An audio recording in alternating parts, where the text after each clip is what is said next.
Welcome to the greatest podcast in sports betting entertainment. My name is Tanner Kern, certified G, bona fide stud, and you can't teach that. And this right here, this is G Money Grant Mitchell. We are here breaking down the NBA playoffs, how the Minnesota Timberwolves are not good enough to beat the Oklahoma City Thunder on any given night. And you can't teach that. Bada boom, man. The people in the room. G Money Grant Mitchell. How you doing? I'm doing good, Tanner. I'm laughing because you're using your indoor voice. Normally you're screaming a little bit, but we would tell the people where you're at right now. I'm in Indianapolis. I'm coming home today because I was at the Indianapolis 500 this weekend, and yeah, ready to come home in a hotel lobby right now. So really trying to keep the indoor voice on, but the content's still great. I mean, the Ride the Line, we don't stop riding on Ride the Line no matter where we're at. Well, I mean, that was the theme of the weekend. It's the Indy 500. Everybody was riding out there. You know, so I made a video on this, and there was like 1.6 million beers drank at the, or drunk. I messed that up too. People were on me in the comment section at the Indianapolis 500. And everyone's like, oh, it's only 4 beers a person, blah, blah, blah. Like, what? 4 beers a person? Like, that includes kids. 350,000 people there includes kids. It includes people who aren't drinking. And if you counted 350,000 people each drinking 4 beers, that's a lot of beers. And people are like, I drink 16. That number's way off. Like, I'm sure a chunk of the people 16? There. Yeah, there were like comments coming in. It was funny. One dude like reshared the video to a story, and he was like, I'm glad people are appreciating my work now. And I thought I like used a video of his in it. And I was like, no, like he just means like drinking at the Indianapolis 500. How did you enjoy it outside of work? How was it? It was my 5th race. I really enjoyed it. I love going. They flew like Black Hawk choppers over the track as the cars were going around to start. That was really cool. Yeah, just a fun day. The guy I bet on won. My favorite driver won. So always a good day when that happens, win a little cash. And we're going to help the people win some money on Ride the Line too with our NBA playoff picks, even though there's only one team that can possibly win a championship right now, and it's in the Western Conference, and they played last night. I got to say, I think the Thunder are the rightful favorites. I do think the Pacers could give them a series. The Pacers got to figure out how to not blow leads like the Boston Celtics. Yeah, I mean, this series has been crazy. The Knicks are now 3-1 in the playoffs when they trail by 20 points, which is ridiculous. The road team has won every game. It's just a weird series. You just can't win a championship like that, though. And we're going to tell you why you can't win a championship when you fall behind 20 points every single night. That should be a given. But before we do that, make sure you check out Ride the Line, the podcast here. Subscribe to the channel. Watch the shorts. Hammer that subscribe button, like it, comment, do it all. Let's take this podcast to the freaking moon. Right, Grant? Yeah, 100%. We got a lot of content coming up. Even though the NBA playoffs are starting to run out, we still got a bunch planned for the summer. So stick around. Football's almost here as well, and we will have a lot of WSN football writing coming up. This show is presented by the World Sports Network, WSN. That is linked down in the description below. You get all your sports betting content, promos, previews every single day of the week on there. So make sure you check that out as well. Yeah, 100%. I'm writing daily NBA articles. Tanner's writing daily MLB articles, and we got a team of experts over there. So you're always going to get the best stuff along with bonus bets, profit boosts, all that great stuff. You'll find it over there at WSN.com. Yep. So let's start with the Timberwolves, Grant, because I think this game is fresh in everybody's mind from last night. While the score was close, and while the Timberwolves did end up covering the spread, this was a game that was never close. And Minnesota should kind of be embarrassed with how they played. I don't know, embarrassed, but they're just not good enough to keep up with Oklahoma City. That's what it came down to. They've played as well as they could possibly play the past 2 games. I think from an offensive standpoint, like there's obviously rooms to improve, but they just can't keep up with this Thunder team. And we saw that in the last couple of minutes. Like when the Thunder needed to make shots, they made their shots. Minnesota didn't make enough of them. Yeah, what's so interesting when you say that the Timberwolves played as well as they could offensively, you're completely right and you're completely wrong. And it's a weird thing because here's the thing. If I were to tell you the Timberwolves shot 51% from the field, 44% from 3, made 18 threes, you're absolutely right. You're not going to play better than that offensively. What's so strange is that in this last game, Julius Randle had 5 points. Anthony Edwards had 16. So your 2 leading scorers had 21 points. So from that angle, it's like, no, you're completely wrong. They can absolutely play better than that. But when you get 23 points from Gilgeous-Alexander Walker, 21 points from Dante DiVincenzo, 11 from Naz Reid, you get 13 from Gobert and 22 from McDaniels, it's like they're also never going to do that again. At least you don't think. They're not. Those players are not normally going to carry you to 51% from the field, 44% from 3 on a nightly basis, with Julius Randle and Anthony Edwards being 2 of your worst scorers in the game. So it's very tough to break down. For me, what this comes down to And I talk about this all the time. The playoffs are about creating and exploiting margins. That can be free throw shooting, that can be offensive rebounding, second chance points, whatever fits your team, you can create a margin there. The Houston Rockets had an abysmal offense, but they were the best offensive rebounding team in the league, so that was their margin. With the Timberwolves in this game, first of all, they gave up 19 offensive rebounds to the Oklahoma City Thunder, and the Thunder are one of the worst rebounding teams in these playoffs. Granted, the Timberwolves also had 19 offensive rebounds, but to draw even with a team that's significantly smaller than you and that is not a good rebounding team, that's not acceptable. That's a loss. The Timberwolves had been dominating the offensive glass throughout this series, even though they'd been losing. So for this to be even at 19, that's a problem. What else is a problem is 21 turnovers. I mean, the Thunder lead the league in turnovers forced. We know that. They lead the league in points off of turnovers, but you can't just play into their games. One of the biggest reasons they were able to dominate that last game is because they barely turned the ball over, and vice versa. The Thunder would turn the ball over nearly every possession. For the Timberwolves to shoot as well as they did, and for them to have been down this entire game, and for them to lose this game, it's an unacceptable loss. They outplayed OKC in this game, I would say, for the most part. At least their offense outplayed OKC's offense, but the amount of opportunities they gave to the Thunder, and credit to the Thunder for hustling, getting the steals, getting the blocks, the offensive rebounds, that all is points in the Thunder's favor. But this is a game Minnesota should have won and needed to win, and now they're in the 3-1 hole that you basically never get out of. I mean, while they did outplay the Thunder at times, they were always playing catch up in the game. I don't think that they even have a lead last night. If they did, it was, by like 1 or 2 points early on. But yeah, you're right. They were behind pretty much the entire time. And every time they got it to 4 or 5, then it gets stretched to 9. Like that was kind of that sweet spot they were playing in. It was like, okay, get down 5, Thunder extend it to 9. And it just continued that pattern the entire night. There wasn't really a moment where I felt Minnesota was controlling the game. And, you go to the guys who on the bench who obviously stepped up last night. Don't forget Terrence Shannon Jr., Grant. Hell of a game for him. 9 points in 8 minutes. Like that, they ain't going to do that again. But I count on Julius Randle and Anthony Edwards being better, especially on the road when your stars need to be better on the road. This series is done. Don't get me wrong. But even though you didn't get the scoring effort from Anthony Edwards and Julius Randle, and if you did, you might have scored 150 points last night, honestly, because they didn't do a whole lot. But with that being said, when you look at these two players, they got canceled out by the bench. Like you weren't going to put together a better scoring night, whether it was them scoring or it was Dante DiVincenzo. So this is just, I think last night was a prime example of it. As good as Minnesota played at times, obviously the offensive glass, that was an issue, the rebounding. It just showed that the Thunder are just a little better than Minnesota in every area. They stay more composed under pressure, and they're going to be really hard to beat by anybody. I know you're talking about the Pacers potentially. Great. I just think that this OKC team is so composed down the stretch, and when teams go on runs, they suffocate them right away, and that's the reason they're so successful. Yeah, I like how you close that out, because that has been a recurring theme of this Thunder team. It's whenever their opponents go on runs, they have answers. And granted, the Nuggets took 3 games off of them in the last series. They went to 7, but Nikola Jokic is the best player in the world. That's the team that won a championship recently. And in that game 7, we saw what happened. They won by 32 points. And in this series, it has been a case of OKC goes on a run, and then if Minnesota has one, OKC has one to respond. Or in this game, even though they didn't create a ton of separation because it was only a 2-point game, to your point, when they needed a bucket, they got the bucket. Jalen Williams was huge down the stretch in this game. And I want to give credit to him because I'm actually about to give credit to Shai. I don't think we're acknowledging that we're seeing one of the best playoff runs for a guard in NBA history. I mean, he was really bad in game 3. Don't get me wrong, 14 points on 30% shooting.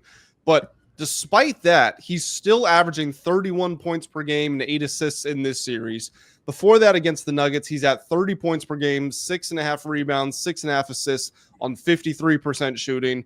In the first round, when they're not even trying against the Grizzlies, he's at 28 points per game, 6 assists, 5 rebounds. The Thunder, they've been the best team throughout, or they were the best team in the regular season. More times than not, they've looked like the best team in these playoffs.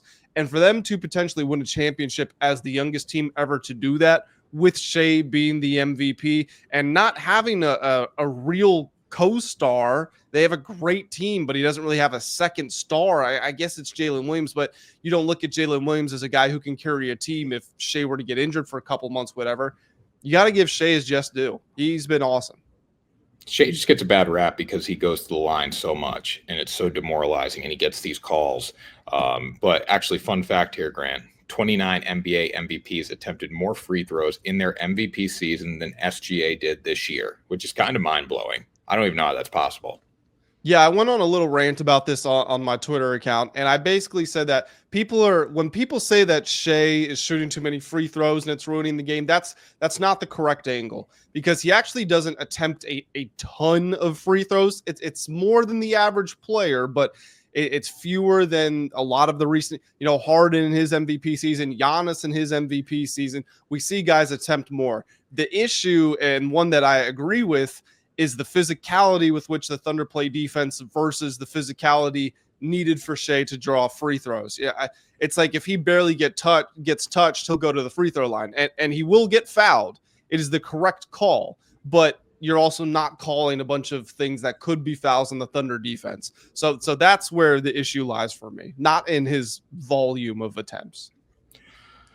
Yeah, I mean, I think he's boring to watch sometimes because of the fouls that he gets and the facial expressions and the flopping per se. I mean, him and Jalen Brunson be like the flop finals. So, but they're both fun to watch, I guess, at times. And Shai, realistically, last night 13 of 30, he was 12 of 14 from the line. He had 40 points. And like, if you get that effort out of Anthony Edwards, the Minnesota Timberwolves win the game. Simple as that. So the stars are stepping up consistently for OKC.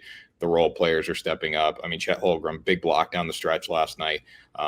Williams, obviously great. Like, there's so much to look at this Thunder team and say, hey, they are better in pretty much every phase of the game than the Minnesota Timberwolves. And we forget to, the Timberwolves had a cupcake run in this playoffs. I mean, you beat a Lakers team that half of them are ready for a geriatric home. And then I know you're a Lakers guy, Grant. I know I apologize for making fun of your Los Angeles Lakers. LeBron wanted that series to be over. And then you go to play a Golden State team that you would have beat with Steph Curry on the floor, in my opinion. And without him, it just wasn't even close. So now you're going into a real competition. And it just hasn't been good. Timberwolves are not a team that they don't play good team basketball. That's my opinion. I mean, last night, I know the bench was great, but how they mesh the stars with the bench and the effort and the attitude that you see with these guys, it just doesn't look pretty a lot of times.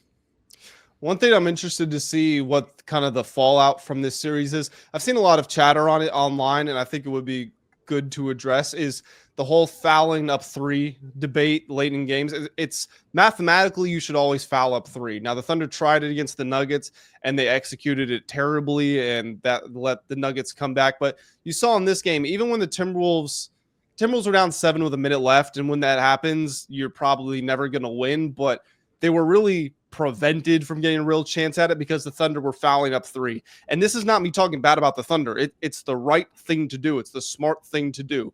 But I've seen a lot of people bring up the question of, hey, should the NBA ban fouling up three late in games? Because if it's a 4 or 5 point game with 30 seconds left, the teams are just going to foul each other the entire way to the finish line.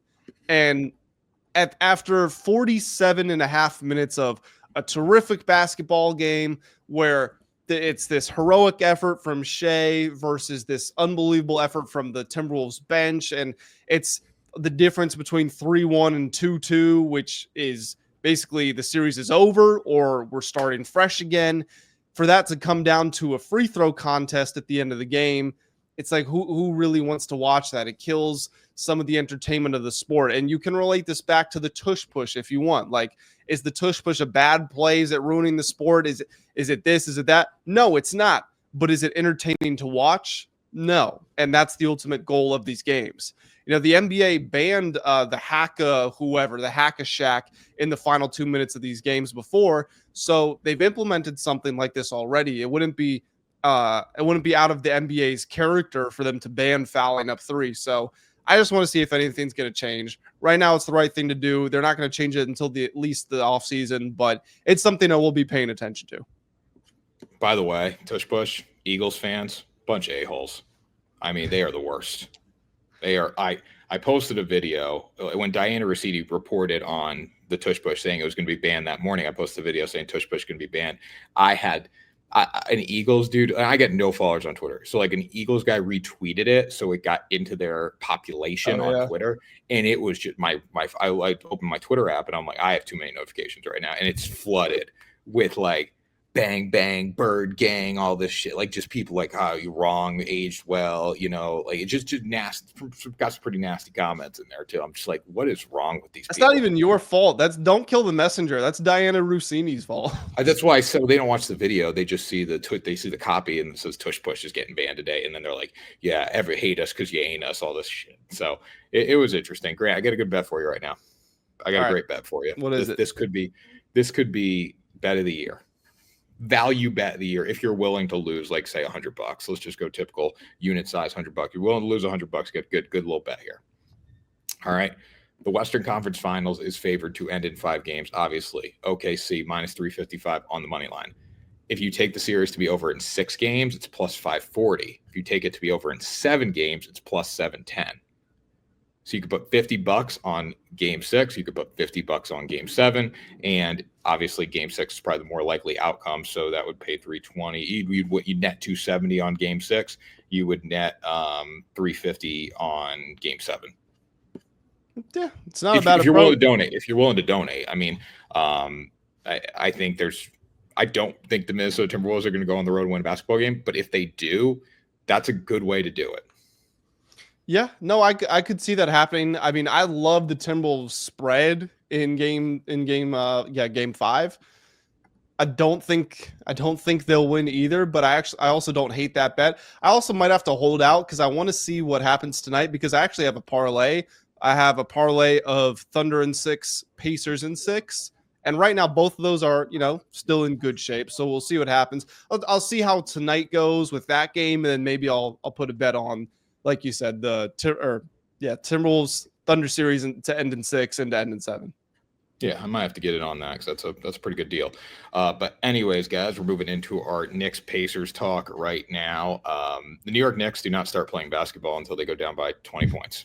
That's how it is. It's been unbelievable to watch. And I hate it because I love this team. Like, I think the team's really fun. Like Jalen Brunson, no nonsense guy.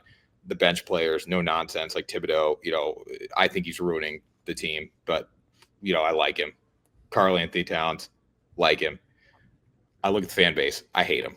Can't stand him. So it's like, and these Knicks fans are so delusional because when they come back from 20, they actually think they were the better team. That's what they believe, Grant. So, I mean, on one hand, you've got to give it to the Knicks. They might be the most resilient team there is. They showed it last year with their playoff run, and then a lot of people thought it was gone because they went 0-10 against the top teams, and then they get to the playoffs. I think they're still undefeated on the road in the playoffs, and they're 3-1 in games in which they trail by 20 points, which just makes no sense. None of this should ever happen. But on one hand, you have to give credit to them for being able to come back. It shows that they're never out of games. Now, you need to see them dominate more. If they're going to get to the finals and they're going to play the Thunder, you're not going to survive going down 20 points and making these comebacks, because what were we just talking about with the Thunder? The one thing they've proven in these playoffs is if the other team makes a run, they always have a run to answer, or they're just not going to let you go on a run. They're not going to let you come back. So New York is going to have to start dominating some of these games. And granted, I don't think they have a snowball's chance in hell of beating the Thunder, but that's because of what I've seen. If they have, they have 3 games left to win this series. If they can show us something in these next 3 games, it's that they need to get a lead early and they need to be able to hold on to it, because we haven't seen that consistently in the playoffs. They have 0 chance of beating the Thunder. I think the Thunder would demoralize them in every I could see the Thunder way. sweeping them. Yeah, sweep 5 games max. I mean, I think the Timberwolves are better than the Knicks, and the Thunder have demoralized the Timberwolves. So I think it would just be over, because the Knicks, you can't, against good teams, you can't afford to go down 20 points. And the Boston Celtics, like, obviously they are a good team, but they take their foot off the gas. So you can get away with it a little more there. You can't get away with it against a team like the Thunder and even the Pacers too. It was very surprising that they not took their foot off the gas, but like these teams tend to panic when teams go on runs. You see the experienced teams versus the inexperienced teams. The Thunder, Timberwolves go on their run.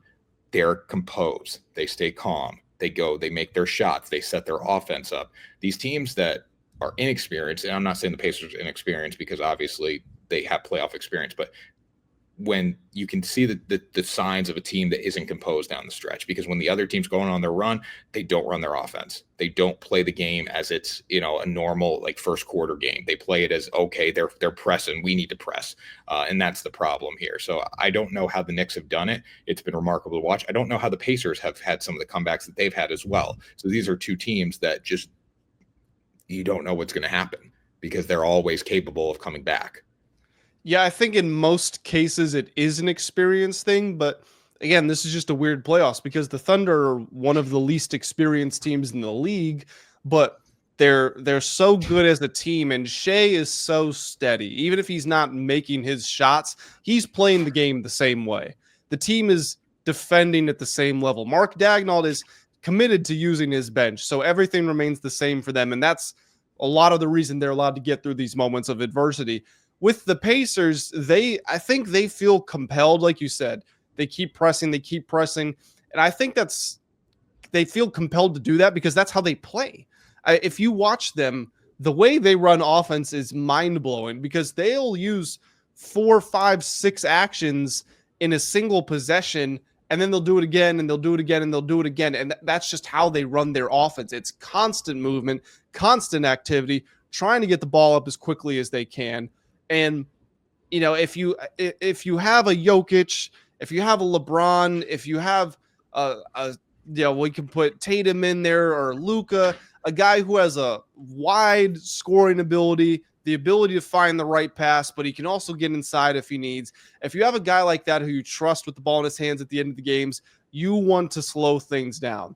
As great of a floor general as Tyrese Halliburton is, I don't know that he's quite at that level just yet. He's 6'4", which is not short, but it's not a 6'9", 6'10" wing like some of those other guys I mentioned. So he's not always going to be able to get to the rim when he needs to at the end of the game, or he's not always going to be able to jump over and throw a pass over his head, whatever the case might be. So I think, again, he feels compelled to continue running the offense at this quick tempo. And if the shots aren't falling or if you're turning the ball over, then you are kind of gift wrapping to come back to the other team. And again, you have to give credit to the Knicks because Karl-Anthony Towns was excellent in that fourth quarter. Jalen Brunson has been excellent. But yes, that is the difference between having a great player leading your team and an MVP player leading your team. It's funny. Pacers, they lose game 3, dramatic fashion. First thing they do, let Papa Halliburton back in the building for game 4. Just interesting timing there, isn't it? It is. I mean, I don't think he's gonna change anything. No, but don't get me wrong. He will be on the Jumbotron a lot in this game. Oh yeah, it'll be cool. I mean, Tyrese, I gotta give credit to Tyrese Halliburton because he was very professional and mature about this entire thing. And when his dad got banned, he said, "I understand why." So I mean, I think they'll put him on the big screen like you said, but I don't think this changes anything. It's not like they banned Spike Lee and Spike Lee's coming back. I think you can argue that Halliburton's dad means more to the Pacers than Spike Lee means to the Knicks. The Knicks have plenty of bench players to choose from when it comes to their fans. Not as much. Yeah, but Spike Lee's the guy. Spike Lee was going when they were winning 15 games a season. He was courtside at every game. Oh no, he's a diehard. I mean, actually, you can make the argument too that what's the kid's name? What's the actor's name? Chalamet. Timothy Chalamet. He's a bigger fan than Spike Lee. He's on the road, Grant. He's going to all of them. I'm not going to disrespect Spike Lee in the years, but yes, Chalamet's come out of nowhere. I think most I'm just gonna say most guys thought he was kind of like this weird theater nerd, and now he's like the ultimate dude for most guys. He's the face of the Knicks. He's on the road. He's traveling for these games. I wonder how much money he's dropping on these because there's no way the Pacers are inviting him. Did you see what Josh? This is random. Did you see what Josh Hart said in his interview about how he what he did between games 2 and 3? Yeah, MLB The Show. That's not what anybody wants to hear. It's not what they want to hear, but I think it's real. I mean, if I were a professional athlete and I had to go on the road and I'm mad that we're losing, I'm gonna just go play some video games. The fact that he got to AAA in one night of playing is also ridiculous. That's a lot of game time. Like That is a lot of and he's hitting the crap out of the ball. That's a lot of game time. So I'm assuming his sliders, if he made AAA in one night, I'm assuming he's playing on like rookie mode with the sliders all the way up, because there's just you got to go through high school, then you got to go through college to get fast track through the minors, and then you got to play at least a season of AA. And that it takes 2 months, takes probably three hours. I bet it's a lot of time. It is a lot of time. But so I would rather hear like, yeah, I'm locked in. I'm watching film. I'm ready to go. Like, we're going to go on the road and pick up a big win in game 3. I'd rather hear that than I'm playing MLB The Show. I've been grinding on my road to the show. Well, I mean, you know what? The Knicks won game 3. So maybe that's the key. Maybe it is. So who's going to win game 4? I'm going to say, let's see. We got the the Pacers, favored by 2 points. I would favor the Pacers. I'm not going to put a Knicks win out of the question. General betting advice here: if you're going to bet the Knicks, bet them at +2. If you're going to bet the Pacers, bet them on the money line. Don't sell yourself short trying to chase an extra 10 cents, 20 cents. Just do the smart thing. I'll take the Pacers on the money line, but again, would not be surprised if the Knicks do find a win. I'd bet the Cat over, just because Pacers really have not stopped him. His line's 21.5. He scored at least 20 points in every series, whenever in 2 of 3 games. That's after he averaged 30 points on 57% shooting during the regular season. So those would probably be my 2 bets: Pacers money line and Cat over. How's your points bet going? Most points of the series. I'm pretty upset about it, because he's averaging 26.5 points per game, but Jalen Brunson's averaging 34. And Cat has been way more efficient, which is actually what's like making me really mad, because Brunson is just ball hogging. I mean, he's taking 23 shots per game. He went 6 of 18 in his last game, but he started the series with 43 and 36 points. So Cat's currently down by about 20 points. He is second in the series in points. He's ahead of Siakam. He's ahead of Halliburton, D. Smith, OG, but he is down 20 points to Brunson. So I need Brunson to get in foul trouble. I think that's what I'm pulling for. Grant, these playoffs have been really boring. This is just I'm not going to let you say that, because like 1 week ago you said they were so exciting and you were having so much fun watching every game. Well, we're eliminating all the big markets here. Oh, don't be that guy. Don't say we're eliminating. Don't judge the quality of a sport by the size of the market that's in it. You have to, though, because people care. People care more about the big market team. Like, you don't tell me Boston versus LA would be a bigger finals than OKC versus Indiana. That has everything to do with how the national media markets the game. If we took all of that out of it, Pacers Thunder will be more exciting basketball than Lakers Celtics.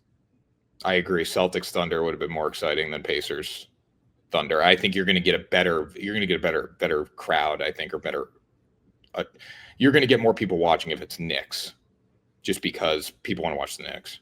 I agree, but that's not my problem. I'm not going to judge how much fun I have watching a game by how many fans are watching on their television at home in that market. I agree. No, I agree. I'm just saying people are ready for football season now.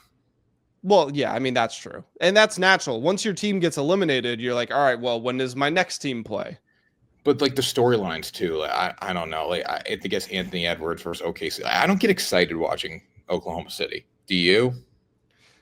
I'll be honest, not particularly. I can appreciate what they're doing. And more than anything, I appreciate the front office. I appreciate the roster construction, because their defense is just incredible to watch. But the Shai stuff, I get frustrated. Again, he's getting fouled. I'm not saying he's flopping, even though he is embellishing. But I get frustrated with the difference. Again, I've said it before. The difference that is required to call a foul on him versus for a foul to be called on the Thunder defense. It's like watching a double standard in front of your own eyes. I can't wait to see the Pacers knock off the Knicks and get the reactions out of New York. It's going to be great. So let's say the Knicks win tonight and it's 2-2 and we're going back to New York. Are you still taking the Pacers? Oh, and by the way, if that happens, the road team will have won every game in this series. I think if the Knicks win tonight, they win the series, most likely. Because if you look at game one, the Pacers shouldn't have won game one, and the Knicks shouldn't have won game three. So I guess it evens out to still Pacers 2-1. But both teams are so unpredictable, and their ability to come back is so impressive that it's really hard to say that if it's really hard to pick a winner. But I think if the Pacers do lose tonight and they lose both on the road going back to New York and game one, they really shouldn't have won in New York, I would favor the Knicks. That's fair. I'm going to stick with the Pacers. I had when both series in these conference semifinals, when the Pacers were up 3-1 on the Cavs and when the Knicks were up 3-1 on the Celtics, I bet both of those teams to win the Eastern Conference. And I got, I think, plus 225 for the Pacers and plus 140 for the Knicks. So I'm cool with whoever wins, but I'll get a bigger payout if it is the Pacers. And I also do think the Pacers are better. So I'll be pulling for them. I do too. You just can't play with fire. These two teams play with fire every single night, and you can't do that. Like, eventually it's going to hurt you in some regard. Now it's interesting when you get two teams who can come back and play with fire going against each other. But no matter what, if you do this against Oklahoma City, you are going to get railed. So yeah. Also, I'm taking the Timberwolves game six. Timberwolves game 6, Timberwolves game 7. Or whatever the series to go that length. That's calling my name right now. Anthony Edwards ain't going down at 5. I mean, with how bad he only took 2 shots in the first half of the last night's game. So yeah, I'll ride with you on a big night for Ant coming up. All right, cool. Flag football coming up now in the Olympics. By the way, dumbest thing in the world to have flag football in the Olympics. It is dumb. So dumb. We don't even have do we have baseball in the Olympics? Yeah. Did they re-add baseball? I don't think so. I don't think they did. Well, we gotta see that. I mean, they added skateboarding, dancing, 3v3 basketball, but no, I don't think baseball's in there. It will be part of the 2028 Summer Olympics. So I guess maybe you're trying. All right. The only reason football is getting added is because it's in Los Angeles, number one. If it wasn't in LA, I don't think football would be pushed. Number two, it's dumb because it's our sport. It's not Canada's sport. It's not France's sport. It's American sport. I think they made it flag football because they think that will make it more competitive because you are taking some of the physical element out of it. Yes, but if you take, like, everybody plays basketball. Like, there's been good basketball players from other countries. There's no good football players from other countries. If you have Justin Jefferson lining up again, very few, Grant, very few. I saw the look on your face. Canada, maybe a few. I'm trying to think. I'm trying to think of some. All I can think of are, I can think of foreign linemen, but I can't really think of foreign skill position guys. No, there's none. So if you have Justin Jefferson lining up against a French cornerback, I mean, that's not good.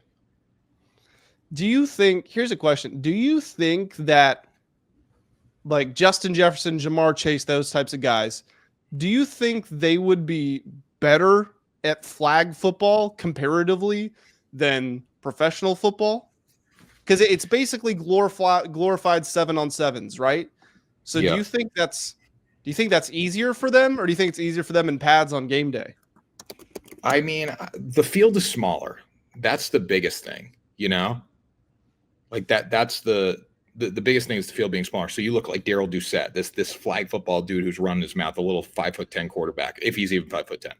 Like, he's like, we deserve to play in the Olympics. Like, we want to challenge the NFL guys. And I 100% agree. I think the people who play flag football for the United States of America should be able to challenge the NFL guys to play in the Olympics, 100%. But the field is smaller.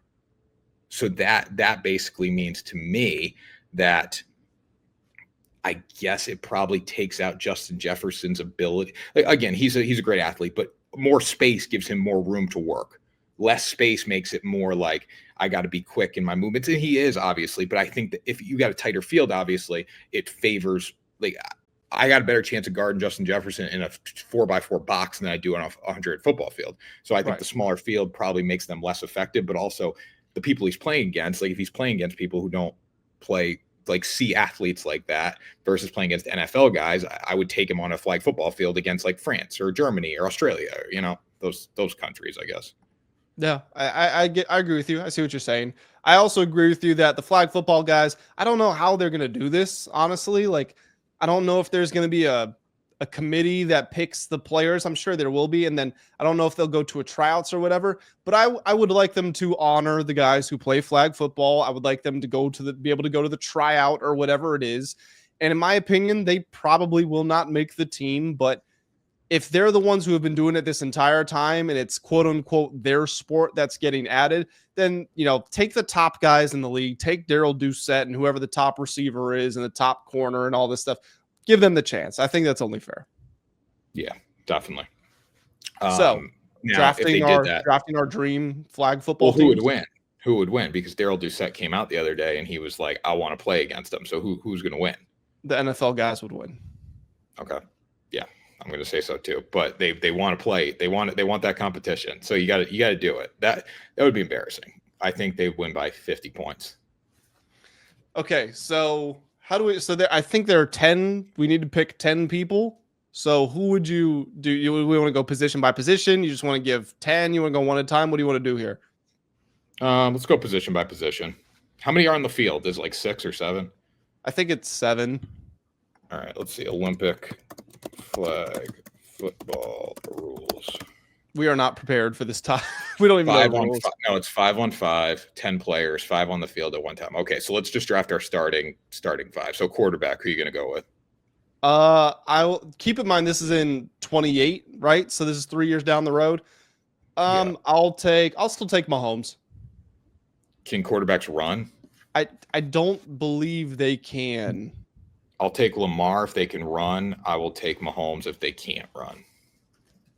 Let me see here. Can flag football quarterbacks run? The quarterback receives. They are not allowed to run with the ball after the snap. I'll take Joe Burrow or Patrick Mahomes. Burrow's a good one, but I'll stick with Mahomes. Because even though they can't run, they can't go past the line of scrimmage. The defense can rush them, so they are going to have to escape a little bit, and Mahomes is good at that stuff. Yeah. Okay, so best running receiver. Back. We'll want to do running back because we'll probably only have one of those, and we'll have a bunch of receivers. Yeah. All right, so let's do running back. I'm going to take Bijan Robinson. That's a good pick. I would take Bijan or Jahmyr Gibbs. Ooh, Gibbs is a good one too, actually. You need a guy who can catch. Yeah. You basically need a running back. You basically need a receiver who's shifty. So I'll take Jahmyr Gibbs. And honestly, I would consider lining up Jahmyr Gibbs and Bijan Robinson on the field at once. Like one plays a receiver because like I want small, shiftier guys. Yeah, I actually might like your pick better than mine because Gibbs is super fast. And the smaller field might fit him better. Bijan's probably a little bit more elusive and a little bit better receiver, but Gibbs is so fast that makes a difference in flag football. Yeah, like I'd rather take a guy that can catch it and shift and move than a guy who's just straight line speed. Not saying either of those guys are straight line speed, but like if you take a deep ball threat, I mean, Jamar Chase, Justin Jefferson, you got to go with those. But I'm thinking of some receivers down the board, like who are just like an AJ Brown, like. I don't need a possession receiver who's going to run a deep ball. Like I need guys who can catch the ball to slant, make people miss. All right, so he definitely could too. I don't want to disrespect AJ Brown like that. He could against the French and the Germans. Let's go with a one tight end. I think we're probably gonna have the same pick here. Brock Bowers. Yeah, but do you need a tight end on the field? I'd rather not have a tight end. I'd rather take an extra receiver. Because do you even? The center snaps the ball, but then I don't think they stay in there to block. I think they go out. So I guess Brock Bowers is playing center? Maybe. Yeah, I would take Trey McBride or Brock Bowers. Okay. So now I'm trying to think of the position. We only need one more guy. Do you need a lineman out there to block? You need a center. All right. Again, we're learning flag football centers block. Nah, there is no blocking. Okay. So, I mean, like, I guess you could have Jamar Chase be your center, but that just seems a little weird. You probably want an underneath guy, safe hands, big target, I would put Brock Bowers at center. Yep. Okay. So now we're on to, so we have quarterback, running back, our center. Let's get our one pass rusher, and then we have 6 positions left to split amongst corner and defensive backs. So who's the one edge rusher you would take? Aiden Hutchinson or probably Micah Parsons. That's what I'm thinking. I would say Micah Parsons because I think he's the fastest of them all, and also like he seems to be he's a big kid. He seems to get the most excited about this type of stuff. So I think he would actually try. Yeah, probably one of those guys. Yeah, I mean, it's hard because no matter who you put out there, they're going to be so much better than any. Like you put out anybody. Like you could put out a college team and still win the gold medal easily. Well, speaking of college, I'm trying to think of college guys that maybe could get out there. And could you put Shamar Stewart out there just because he's this athletic freak and he doesn't need to beat any blockers? He literally just needs to run to the quarterback and grab his flag. Yeah, I mean, you could. He doesn't have a contract right now. That's true. He might not play in the Olympics without. Yeah, I mean, he needs a contract to play. Yeah, I mean, you can probably put whatever edge rusher out there you want. I think defensively, if you're looking for, I mean, really any D-back's going to be good. Like you want ball hawks out there. So I'm going to go with guys that like lead the league in interceptions. Like I want Marlon Humphrey out there. Good one.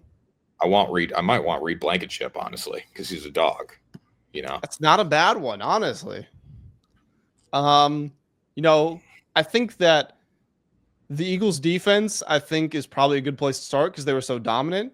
I think Cooper DeJean could actually be a good pick. I mean, he's a returner. He ran a 4.3. He's super athletic, got some interceptions. I think he could be a good pick. Do you think, and this is probably a dumb question because there seems like an easy answer in my head. Do you think you could take all 11? No, not 11. If you take all 32 teams and could put their best 11 or 10 or 5 on, pick a flag football team out of every team. That includes the bad ones. That includes the Colts right now, where Anthony Richardson and Daniel Jones are the quarterbacks. Like, could you put them out there and they could go win a gold medal? All 32. Would the NFL go 32-0 in flag football? Assuming they get like 2 months of practice pulling flags and all that stuff, I would be inclined to say yes, just because I genuinely believe that if you're one of the 32 best quarterbacks in the world, then you're in the NFL. And, if you're one of the 32 best running backs, you're in the NFL, and so on and so on. So I get that there are things like chemistry with your team and there are nuanced niche skills, but if you were giving me the NFL teams or the field, I would take the NFL teams. Yeah, definitely. Okay, so for the rest of my defense, I'll take Sauce Gardner. Okay. And then I need one more cornerback. I'll go Travis Hunter. I like it. And then for my receivers, I'll do Jamar and Justin Jefferson, no doubt. Those are the easy 2. Mm-hmm. And then I got to pick between probably CD, Neighbors, Brian Thomas Jr., Jeremiah Smith, maybe even from Ohio State. I'll do Neighbors. Jeremiah Smith will probably be the best receiver in the NFL at that time. One of them. He'll be a top 5 receiver. This would be in 28, so I think that would be his rookie year. He can't come out next year, so he's got to do 2 more years. Yes, he would be finishing his rookie year when this happened. 25, 26. He's in college. And then 27 would be his first season, so he'd be going into his sophomore year of NFL. Gotcha. All right. Well, I think no matter what way you cut it, they're going to smack the United States flag football team currently. Now, Daryl Doucette's a dog. He can ball a little bit. But he ain't Pat Mahomes. What was his quote? He said something about Mahomes like that started all this. Do you remember what he said? He did a while ago. Like he thinks like Mahomes is like he can throw, but like I'm the best quarterback. Like my intellect is like much better. That's what he was saying something about that, which was wild because like there's no blitzing, or maybe you can blitz one, like it's 7-on-7 or 5-on-4, whatever it is, it doesn't matter. And then Mahomes is playing against like elite level NFL defenses where men can literally kill him at any time they sack him, and he needs to figure out how to prevent that. You know what? If I was Daryl Doucette's lawyer and I had to argue for him, I would say because there's only one blitzer, it takes more intricacies, reading of the defense to find someone. It's a smaller field with only one blitzer, so like people are back in coverage. You got to find the window a little sooner than you might in the NFL. Yeah, but even if you rush, say you rush 4 or rush 5, whatever, like you have enough in your secondary to cover it. Like you could play man with everybody and still rush people. Yeah, I know. I don't think I would win the case. I'm just trying to think of how to defend Daryl Doucette. No case at all. But anyways, that was Ride the Line, the greatest podcast in sports betting entertainment. We talked flag football. We talked Ant-Man, Batman, Superman, Thunder, and 6. Hopefully. I like that. Yep, we are riding, guys. So if you want to ride as well, then please hit the like button, hit the subscribe button as well. Also, do not forget to check out WSN.com for previews and picks from myself, Tanner, and the team of experts over there. We will catch you all in the next episode of Ride the Line.